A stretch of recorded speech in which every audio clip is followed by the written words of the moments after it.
Although Bar Rescue is pretty straightforward and a lot of the episodes are very easy to understand, you may find yourself wondering how they made some things happen. Today we're going to be exposing some secrets about Bar Rescue.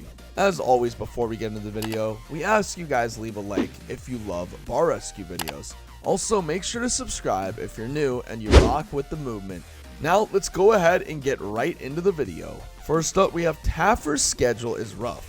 He says, we shoot for 5 days. I'll get there on the first day and do the recon. I'll stick my nose in the competition and I'll get to the bar that night.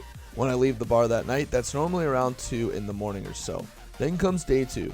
Day 2 is the most brutal day for us on Bar Rescue because that's the stress test day. It is the most stressful of all. We start early in the day and we train all day long. Then we do the stress test and that goes until about 3 or 4 in the morning. When you see me talk to the staff after a stress test, that's really late at night. The third day is a little easier for me, but harder on my experts. The third day is all about training. So we're teaching them to bartend, cook the food, and all that. Then day 4 is the transformation day, and the last day is reveal day. I come in at 3 in the afternoon because my designers were building all day, and then we typically show it to the staff around sundown at 7 p.m. and then we open for the big launch reveal, and he says he'll stay the night until midnight or 1 in the morning.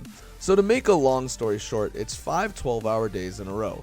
It's brutal, however it's very rewarding seeing the actual bars pay off. Next up, we have the bars are normally in worse shape than you think. Taffer says, when I started Bar Rescue, I said to the network, listen guys, I don't want to be set up with bars that are easy. If I'm gonna do this, I want to get the worst disasters in America. Find me stuff that I can do easily, give me challenges. And crazily, that's what they're doing. I never realized that they could be this bad, and to be honest with you, they typically don't see the depths of failure that bad in normal life. These people are total disasters and in total denial. I don't blame Taffer for at all being very skeptical and very fundamentally sound with a lot of his theories and features. However, he does take it a little too far with some of his stuff, as he does a lot of stuff for Hollywood.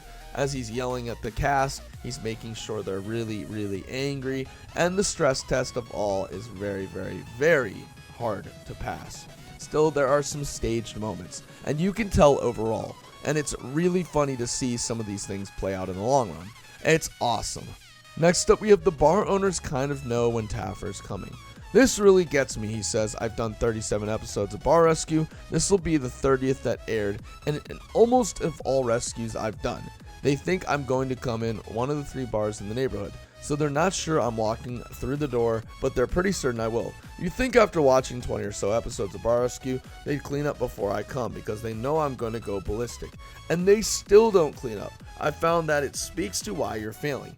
Even when you know I'm coming, you still can't get it together. Sometimes it's laziness and sometimes it's an ego. A lot of the guys think I'm the guy Taffer's going to love. He's not going to scream at me. He's going to love everything I do.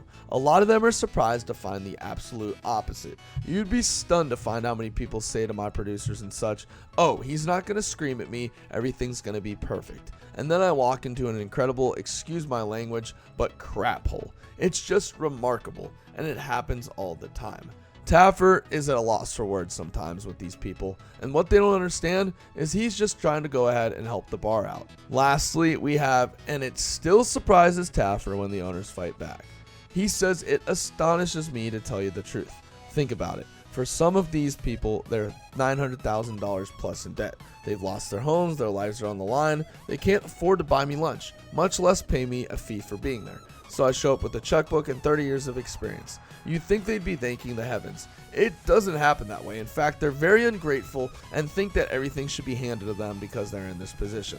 The reason they're in this position is that reason of thinking right there. Even though Taffer ends up doing a lot on the show, these secrets are pretty much exposing the life and famous life of John Taffer. Let me know down below which secret you guys didn't know and what episode you guys would like to see next time on the Screen Orb. Guys, I'm signing off. I will see you in the next upload.